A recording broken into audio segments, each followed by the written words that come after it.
presentasi berjudul Unggas Bedaging. Sebelumnya izinkan kami memperkenalkan anggota kelompok terlebih dahulu, dimulai dari kanan. Nama saya Jakwan. Nama saya Raja. Nama saya Eci. Nama saya Fani. Nama saya Bibi. Berikut video kami. One two call package Entertain Max มีให้คุณเลือกแตกต่าง Will be in Sports ก็ได้เน็ตเพิ่มเติมในราคาสุดแจ่ม One two call package Entertain Max เบิกราคาสุดแจ่ม A few moments later. Unggas pedaging. Unggas pedaging adalah unggas yang dapat dibudidayakan untuk diambil dagingnya. Contohnya ayam, burung puyuh, entok dan itik. Ayam merupakan jenis unggas pedaging yang paling banyak dipeminatnya. Selanjutnya jenis-jenis unggas pedaging di Indonesia. Yang pertama ayam. Berikut ini ciri ayam badan besar, pertumbuhan cepat, berdaging, memiliki temperamen tenang, lambat dan kaki berbulu. Yang pertama ayam bukan ras. Ayam ini disebut juga ayam kampung. Ayam ini hasil dari domestifikasi ayam hutan, contohnya ayam kedu. Yang kedua ayam ras petelur Afkir. Ayam ini petelur yang sudah habis masa bertelurnya. Kira-kira umurnya sekitar 20 bulan. Beratnya 2-2,5 kilo. Kualitas daging rendah. Yang ketiga, ayam broiler. Ayam ini memiliki jaringan ikat yang lunak berwarna putih. Panen usia 5-7 minggu. Bobot ayam ini 1,3 sampai 15 kilo. Baru yang keempat, ayam jantan ras petelur. Ayam ini dipelihara untuk diambil dagingnya. Harga bibitnya murah dan pertumbuhannya cepat. Yang kelima, ayam induk petelur. Ayam ras betina jantan penghasil telur bibit untuk ditetaskan. Lalu karkasnya keras, kulitnya kuat dan banyak lemak di bawah kulit. Yang terakhir ayam induk pedaging. Ayam induk ini menghasilkan telur untuk ditetaskan menjadi ayam pedaging dan mengandung banyak lemak di bawah kulit. Selanjutnya itik. Ciri itik yaitu hidup di air, pertumbuhan cepat dan berbadan besar. Ada 4 jenis itik paling populer. Yang pertama itik albio, itik mojosari, itik Bali dan entok. Yang pertama itik albio. Itik ini kalau kelaminnya betina berukuran 1,4 kilo, jika jantan berukuran 1,5 kilo. Yang kedua itik mojosari. Itik ini ada 2, apat jantan atau betina. Berat itik dewasa 1,4 sampai 1,5 kg. Yang ketiga itik Bali. Itik Bali ini memiliki ciri-ciri leher pendek dan berat sekitar 1,5 kg. Ada entok, dia bergerak lamban, posisi badan mendatar, sayap lebar dan dapat terbang. Dagingnya dapat mencapai 4 kg. Terus ada burung puyuh, bulunya berwarna coklat bercak-cak hitam putih, pendek dan gemuk. Terus ada produk budidaya ternak unggas pedaging, yaitu karkas tubuh ayam setelah dipotong, dikurangi dengan kepala kaki, darah, bulu dan organ dalam. Non karkas atau oval, itu bagian tubuh ayam yang layak dan tidak layak dimakan. Darah dan dapat bulu dapat dimanfaatkan untuk pakan atau pupuk. Untuk pemasaran ayam, 1 ayam utuh. Telah dipisahkan dari kepala, kaki, darah, bulu dan organnya. Yang kedua ada ayam potong. Dipotong sesuai dengan bagian tubuh ayam. Yang ketiga ada ayam tanpa tulang. Contoh ayam filet dan ayam giling filet harganya lebih mahal. Terus potongan ayam, itu ada potongan kepala digunakan untuk membuat hidangan, contohnya sup.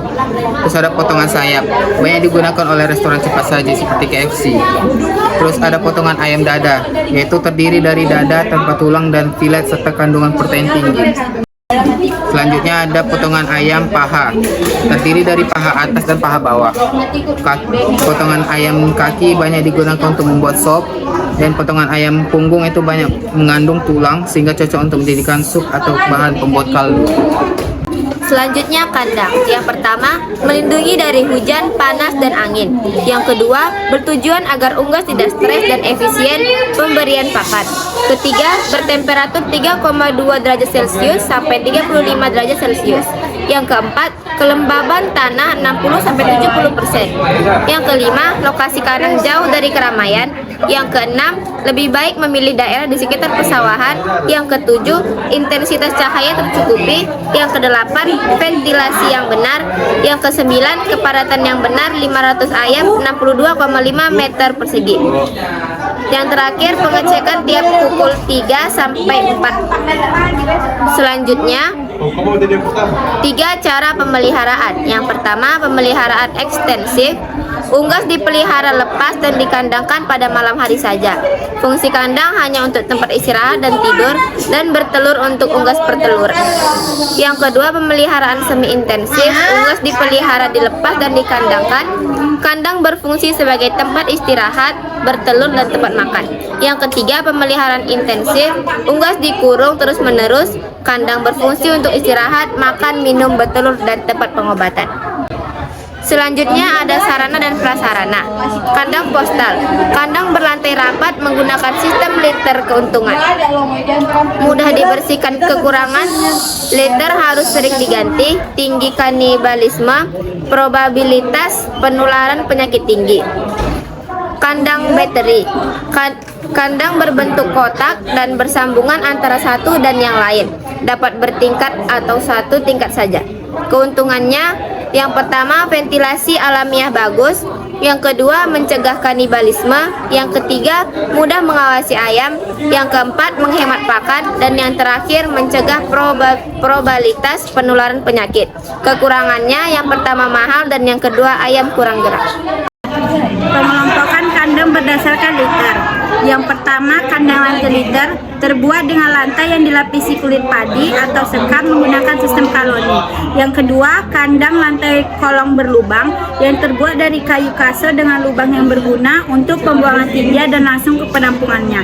Yang ketiga, kandang lantai campuran liter dan kolong berlubang yang terdiri dari 40% liter, 60% kolong berlubang, 30% liter itu di kanan dan 30%-nya di kiri. Selanjutnya, pengelompokan berdasarkan bangunan. Yang pertama, sistem liter memiliki alas lantai yang berfungsi menyerap air. Yang kedua, terbuat dari sekam, potongan jerami atau ampas tebu. Yang kedua, sistem sangkar berbentuk kurungan dapat dibuat bertingkat. Yang ketiga, sistem umbaran dilengkapi dengan umbaran.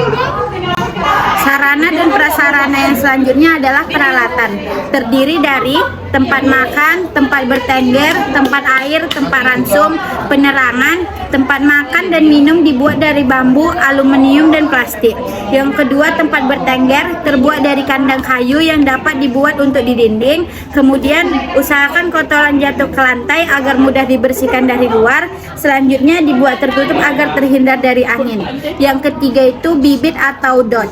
Memiliki day old chicken. Yang pertama, anak ayam berasal dari induk yang sehat, kemudian bulunya halus, penuh, dan baik pertumbuhannya. Yang ketiga, tidak cacat tubuhnya. Yang keempat, ukuran normal. Dan yang kelima, tidak ada letakan tinja di duburnya. Kriterianya, ayam petelur wajib sehat dan tidak cacat fisiknya. Yang kedua, pertumbuhan dan perkembangan normal. Dan yang ketiga, berawal dari bibit yang diketahui keunggulannya. Pemeliharaan sanitasi dan tindakan preventif. Sanitasi dan tindakan preventif. Yang pertama, kebersihan lingkungan kandang pada area peternakan merupakan usaha pencegahan penyakit yang paling murah. Yang kedua, membutuhkan tenaga yang terampil dan ulet. Yang ketiga, diwujudkan dengan pemberian vaksin pada ternak dengan merek dosis sesuai label Baltic Shop. Yang keempat, bibit harus bebas penyakit unggas. Pengendalian penyakit, yang pertama pembersihan kandang secara rutin, yang kedua pemisahan unggas yang sakit, dan yang ketiga pemberian vaksin. Pakan, minuman, dan vaksin. Yang pertama, pemberian pakan. Pakan adalah campuran bahan-bahan makanan yang mengandung nutrisi lengkap dan sesuai dengan kebutuhan unggas. Pakan untuk budidaya ayam dapat menggunakan pakan siap pakai, tapi untuk budidaya dapat membuat alternatif lain berbahan dedak, jagung, dengkil, dan tepung tulang. Pakan dibagi menjadi dua jenis, yaitu pakan fase starter 0-4 minggu dan pakan untuk fase finisher 4-6 minggu. Vaksin yang pertama adalah vaksin aktif mengandung virus hidup, yang kedua vaksin inaktif, yang ketiga mengandung virus yang telah dilemahkan tanpa mengubah struktur antigenetik sehingga mampu membentuk zat kebal. Yang ketiga pemberian minum. Pemberian minum pada ayam dilakukan dengan menyediakan air dalam satu wadah.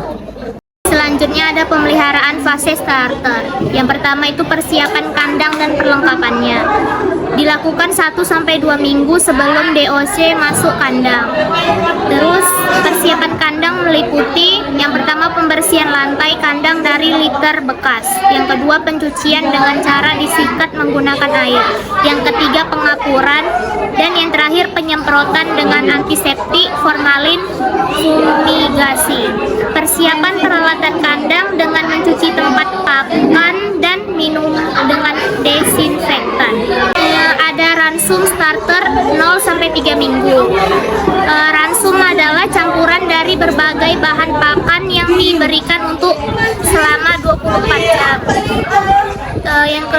Kemudian bahan pakan yang biasa digunakan ayam broiler yaitu jagung kuning, dedak halus, bungkil kedelai, bungkil kelapa, tepung ikan, minyak kelapa, kulit kerang, dan tepung tulang. Kemudian sebagai pedoman dalam menyusun ransum ayam broiler, pertama biasanya didasarkan pada kandungan energi dan protein. EM 3000 sampai 3200 KKL per kilo dan protein 22 sampai 23%. Selanjutnya patokan lain yang juga penting diperhatikan yaitu kandungan serat kasar kurang sama dengan 7%, lemak kurang sama dengan 8%, Ca 1% dan fosfor 0,45%. Kemudian masuk ke penyakit.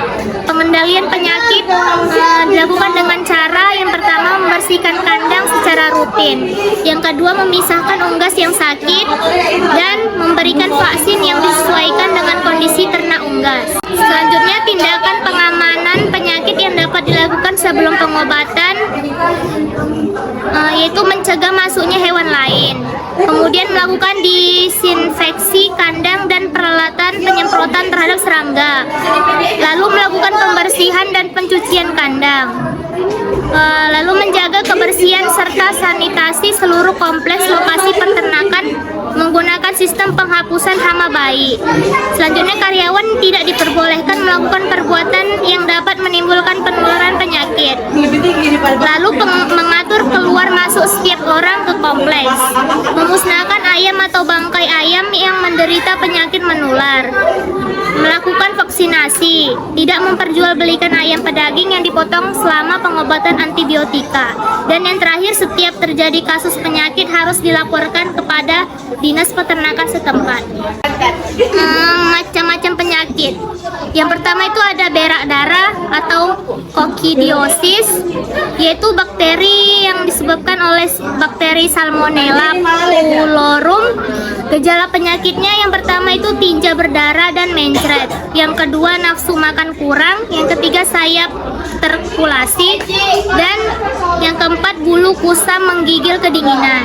Pengendalian penyakitnya yaitu menjaga kebersihan lingkungan, menjaga liter tetap kering.